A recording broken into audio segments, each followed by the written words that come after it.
Hi hello friends, പുതിയൊരു വീഡിയോയിലേക്ക് എല്ലാവർക്കും സ്വാഗതം. ഇന്ന് നമ്മൾ നോക്കാൻ പോകുന്നത് ലവ് ആൻഡ് ഡെത്ത് എന്ന വെബ് സീരീസിൻ്റെ 5ാമത്തെ എപ്പിസോഡിൻ്റെ എക്സ്പ്ലനേഷൻ വീഡിയോ ആണ്.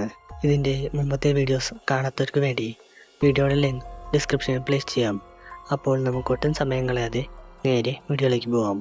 എപ്പിസോഡിൻ്റെ സ്റ്റാർട്ടിങ്ങിൽ വീട്ടിലെ ജോലിയെല്ലാം ചെയ്തുകൊണ്ടിരിക്കുന്ന കാൻഡിയെയാണ് കാണിക്കുന്നത്. വീട്ടിലെ ജോലിയെല്ലാം ചെയ്യുന്നുണ്ടെങ്കിലും കാൻഡിയുടെ മനസ്സിൽ പോലീസ് എങ്ങാനും തന്നെ കണ്ടുപിടിക്കുമോ എന്ന ചിന്തയായതുകൊണ്ട് അവൾക്ക് ചെയ്യുന്ന കാര്യങ്ങളിലൊന്നും പ്രോപ്പറായി ശ്രദ്ധിക്കാൻ വേണ്ടി സാധിക്കുന്നില്ല. കാൻഡിയുടെ നേച്ചറിലുള്ള ഈ മാറ്റമെല്ലാം കണ്ട് അവളുടെ ഭർത്താവ് അവൾ ഓക്കെ ആണോ എന്ന് തിരക്കുന്നു. എന്നാൽ കാൻഡി തനിക്ക് പ്രശ്നമൊന്നുമില്ലെന്നും ബെറ്റിയുടെ മരണത്തെപ്പറ്റി കേട്ടപ്പോൾ അതിന്റെ ഷോക്കാണ് തനിക്ക് ഹാങ് ഓവർ വരുന്നതെന്ന് ഹസ്ബൻഡിനോട് പറയുന്നു. അവിടെ കച്ചിത് അലനെ ചോദ്യം ചെയ്യുന്ന ഇൻസ്പെക്ടറെയാണ് കാണിക്കുന്നത്. ഇൻസ്പെക്ടർ അലനോട് തലേന്ന് അലൻ പറഞ്ഞ അഫയറിന്റെ കാര്യമെല്ലാം ഡീറ്റെയിൽ ആയി തന്നെ അവർക്ക് പറഞ്ഞു കൊടുക്കാൻ വേണ്ടി പറയുന്നു. അലൻ താനും കാൻഡിയും ഏകദേശം 1 വർഷത്തോളം പ്രണയത്തിലായിരുന്നുവെന്നും എന്നാൽ കഴിഞ്ഞ 8 മാസമായി അവരുടെ അഫയർ ബ്രേക്കപ്പ് ആയ ശേഷം അവർ തമ്മിൽ ഒരു മീറ്റിംഗ് പോലും ഉണ്ടായിട്ടില്ലെന്ന് ആ ഇൻസ്പെക്ടറോട് പറയുന്നു. കാൻഡിയെ പറ്റി പറഞ്ഞതും ഇൻസ്പെക്ടർ ഈ അഫയറിന്റെ കാര്യം ബെറ്റിക്ക് അറിയാമായിരുന്നു എന്ന് തിരക്കുന്നു. എന്നാൽ അലൻ താൻ ബെറ്റിയുടെ അടുത്ത് ഈ അഫയറിനെ പറ്റി പറഞ്ഞിട്ടില്ലെന്നും ബെറ്റി ഇതിനെ പറ്റി അറിയാനായി ഒരു സാധ്യത പോലുമില്ലെന്ന് ആ ഇൻസ്പെക്ടറോട് ഉറപ്പിച്ച് പറയുന്നു. അലൻ ഇത്ര കൺഫേമായി പറയുന്നത് കേട്ടതും ഇൻസ്പെക്ടർ അങ്ങനെയാണെങ്കിൽ കാൻഡിയുടെ കൂടെ ജീവിക്കാൻ വേണ്ടി നീ പ്ലാൻ ചെയ്താണ് ബെറ്റിയെ കൊന്നതെന്ന് അലനോട് പറയുന്നു. അലൻ താൻ ഈ സംഭവമെല്ലാം നടക്കുന്ന സമയം ഒരു ബിസിനസ് ട്രിപ്പിന്റെ ഭാഗമായി നാട്ടിലുണ്ടായിരുന്നില്ലെന്നും അപ്പോൾ താൻ എങ്ങനെയാണ് ബെറ്റിയെ കൊല്ലുന്നതെന്ന് ഇൻസ്പെക്ടറോട് പറയുന്നു. അവിടെ കജിത് വീട്ടിലെ ജോലിയെല്ലാം ചെയ്തുകൊണ്ടിരിക്കുന്ന കാൻഡിയെയാണ് കാണിക്കുന്നത്. ഈ സമയം പോലീസ് ഇൻസ്പെക്ടർ കാൻഡിയെ കോൾ ചെയ്തുകൊണ്ട് അവളോട് കേസ് അന്വേഷണത്തിന്റെ ഭാഗമായി പോലീസ് സ്റ്റേഷനിലേക്ക് വരാൻ വേണ്ടി ആവശ്യപ്പെടുന്നു. കാൻഡി സ്റ്റേഷനിലെത്തിയതും ഇൻസ്പെക്ടർ ഉടൻ തന്നെ അവളുടെ കൈയുടെ വിരലടയാളമെല്ലാം എടുക്കുന്നു. കാൻഡിക്കാണെങ്കിൽ ഇൻസ്പെക്ടറുടെ മുമ്പിലിരിക്കുന്ന സമയം മനസ്സിൽ ടെൻഷൻ എല്ലാം ഉണ്ടെങ്കിലും അത് പുറത്ത് കാണിച്ചാൽ താൻ പിടിക്കപ്പെടും എന്നറിയാവുന്നത് കൊണ്ട് അവൾ മുഖത്തൊന്നും കാണിക്കാതെ താൻ നല്ല കോൺഫിഡൻസ് ആണ് എന്ന രീതിയിൽ ആ ഇൻസ്പെക്ടറുടെ മുമ്പിൽ ചെന്നിരിക്കുന്നു. ഇൻസ്പെക്ടർ കാൻഡിയുടെ അടുത്ത് അവളും അലനും തമ്മിലുള്ള അഫയർ ബെറ്റിക്ക് അറിയാമായിരുന്നു എന്ന് തിരക്കുന്നു. അവർ രഹസ്യമായി വെച്ചിരുന്ന ഈ അഫയറിന്റെ കാര്യം ഇൻസ്പെക്ടർ പറയുന്നത് കേട്ട് കാൻഡിക്ക് അത് വളരെ ഷോക്കിംഗ് എല്ലാം ആവുന്നു. കാൻഡിയുടെ മുഖത്തുണ്ടായ ഭാവമാറ്റം കൊണ്ട് തന്നെ ഇൻസ്പെക്ടർക്ക് ഒരുവിധം കാര്യമെല്ലാം അപ്പോൾ തന്നെ മനസ്സിലാവുന്നു.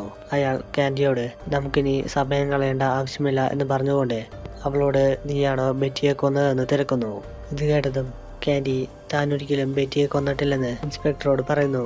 എന്നാൽ ഇൻസ്പെക്ടർ നീ ഇപ്പോൾ കുറ്റം സമ്മതിക്കുകയാണെങ്കിൽ ശിക്ഷയിൽ ഇളവെല്ലാം ലഭിക്കുമെന്നും എന്നാൽ നേരെ മറിച്ച് അവരാണ് കേസ് തെളിയിക്കുന്നതെങ്കിൽ നിനക്ക് കടുത്ത ശിക്ഷ തന്നെ കിട്ടുമെന്ന് കാൻഡിക്ക് ഒരു വാർണിംഗ് എല്ലാം കൊടുക്കുന്നു. എന്നാൽ കാൻഡി തന്റെ നിലപാടിൽ തന്നെ ഉറച്ചു നിൽക്കുന്നു. പോലീസ് സ്റ്റേഷനിൽ നിന്നും ഇറങ്ങിയതും കാൻഡി ഉടൻ തന്നെ തന്റെ ഹസ്ബൻഡിനെയും കൂട്ടിക്കൊണ്ട് ലോയറെ മീറ്റ് ചെയ്യാൻ വേണ്ടി ചെല്ലുന്നു.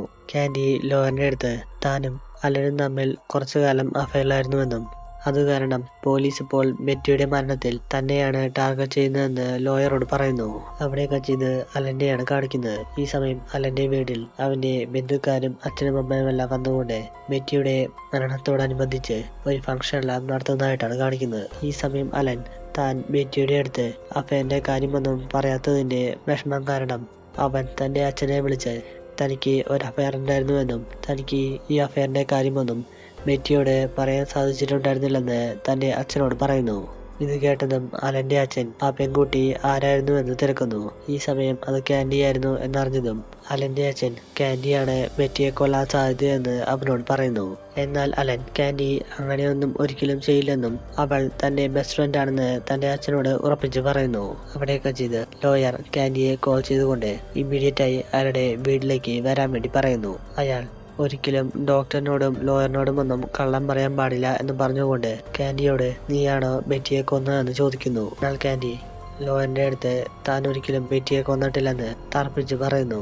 ലോയർ നീ അല്ലെങ്കിൽ നിനക്ക് വേണ്ടി അലനാണോ അത് ചെയ്തതെന്ന് അവളോട് തിരക്കുന്നു. ലോയർ തിരിച്ചും മറിച്ചും ചോദ്യം ചോദിച്ചുകൊണ്ടിരിക്കുന്നത് കേട്ട് കാൻഡിക്ക് അവരുടെ കൺട്രോൾ എല്ലാം നഷ്ടപ്പെട്ടതും അവൾ താനാണ് ബെറ്റിയെ കൊന്നതെന്ന് പറയുന്നു. ബെറ്റി തന്നെ കൊല്ലാൻ വേണ്ടി ശ്രമിച്ച സമയം സ്വയരക്ഷയ്ക്ക് വേണ്ടിയാണ് ബെറ്റിയെ തനിക്ക് കൊല്ലേണ്ടി വന്നതെന്ന് ലോയറിനോട് പറയുന്നു. കാൻഡിയാണ് ഇത് ചെയ്തത് എന്നറിഞ്ഞതും ലോയർ ചെറുതായിട്ടൊന്ന് ഷോക്കാവുന്നു. അയാൾ കേസ് വീണ്ടും ബുദ്ധിമുട്ടാവുകയാണ് എന്ന് മനസ്സിലായിക്കൊണ്ട് ഈ കൊലപാതകത്തിന്റെ കാര്യം അവർക്ക് രണ്ടുപേർക്കുമിടയിൽ മാത്രം അറിഞ്ഞാൽ മതിയെന്ന് കാൻഡിയോട് പറയുന്നു. അവിടെ കച്ചിത് അലന്റെയും കാൻഡിയുടെയും നുണപരിശോധന ടെസ്റ്റാണ് കാണിക്കുന്നത്. ഈ സമയം ആ ടെസ്റ്റിൽ കാൻഡി പിടിക്കപ്പെടാതെ രക്ഷപ്പെട്ടിരിക്കുന്നത് കണ്ട് ലോയർക്ക് ഇത് വളരെയധികം ആശ്ചര്യമായി തോന്നുന്നു.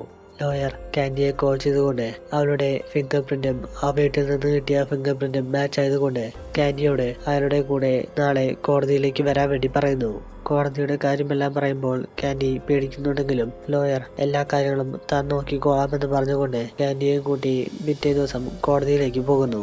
കോടതിയിലെത്തിയതും പോലീസ് ഓഫീസേഴ്സ് കാൻഡിയുടെ ഡ്രസ്സെല്ലാം മാറ്റിയ ശേഷം അവളുടെ മുറിവിന്റെ ഫോട്ടോസ് എല്ലാം എടുത്തു വെക്കുന്നു. ഈ സമയം വീട്ടിൽ ന്യൂസ് എല്ലാം കണ്ടുകൊണ്ടിരുന്ന ആലൻ ന്യൂസ് ചാനലിൽ കാൻഡിയാണ് ബെറ്റിയെ കൊന്നത് എന്ന രീതിയിലെല്ലാം ന്യൂസ് വരുന്നത് കണ്ട് അവന് അത് കുറച്ച് ഡിസ്റ്റർബൻസ് ആയിട്ടെല്ലാം തോന്നുന്നു. കോടതിയിൽ കേസിന്റെ വാദമെല്ലാം നടക്കുന്ന സമയം ഗവൺമെന്റിന്റെ ലോയർ ബെറ്റിയുടെ വീട്ടിൽ നിന്നും കാൻഡിയുടെ ഫിംഗർ പ്രിന്റ് എല്ലാം കിട്ടിയിട്ടുണ്ടെന്നും അതുകൊണ്ട് കാൻഡിയാണ് ഈ കൊലപാതകം നടത്താൻ സാധ്യതയെന്ന് ജഡ്ജിയോട് പറയുന്നു. ഈ സമയം നായികയുടെ ലോയർ കാൻഡിയും ബെറ്റിയും വളരെ അടുത്ത സുഹൃത്തുക്കളായിരുന്നുവെന്നും അതുകൊണ്ട് കാൻഡി ബെറ്റിയുടെ വീട്ടിൽ പോയപ്പോൾ വന്നിട്ടുള്ള ഫിംഗർ പ്രിന്റ് ആവാനാണ് സാധ്യത എന്ന് ജഡ്ജിയോട് പറയുന്നു. രണ്ട് ലോയേഴ്സിന്റെയും വാദങ്ങളെല്ലാം കഴിഞ്ഞതും ജഡ്ജി ഈ കേസിന്റെ അടുത്ത ഹിയറിംഗിന് മുമ്പായി നായികയെ ഒരു സൈക്കാട്രിസ്റ്റിനെ കാണിക്കാൻ വേണ്ടി ഓർഡർ എല്ലാം ഇടുന്നു. അവിടെ കച്ചിത് സൈക്കാട്രിസ്റ്റിനെ എടുത്തിരിക്കുന്ന നായികയാണ് കാണിക്കുന്നത്. അയാൾ നായികയെ ഹിപ്നോട്ടൈസ് ചെയ്ത ഉടൻ തന്നെ ബെറ്റി മരിച്ച ദിവസം അവിടെ എന്താണ് സംഭവിച്ചതെന്ന് ചോദിക്കുന്നു. ഈ സമയം നായിക സ്വപ്നത്തിൽ ബെറ്റി തന്നെ കൊല്ലാൻ വരുന്നതെന്ന് ഒച്ചത്തിൽ നിലവിളിക്കുന്നു. നായികയുടെ ഈ നിലവിളി ശബ്ദമെല്ലാം കേട്ട് ആ റൂമിന്റെ പുറത്തിരുന്ന ലോയർ ഇത് ഇങ്ങനെ വിട്ടാൽ ശരിയാവില്ല എന്ന് പറഞ്ഞുകൊണ്ട് ഡോറെല്ലാം തുറന്ന് നേരെ അകത്തേക്ക് കയറി ചെല്ലുന്നു. ലോയർ ഹിപ്നോട്ടൈസ് എല്ലാം നിർത്താൻ പറഞ്ഞതും ഡോക്ടർ ഉടൻ തന്നെ നായികയോട് പ്രസന്റ് മൈൻഡിലേക്ക് തിരിച്ചു വരാൻ വേണ്ടി പറയുന്നു.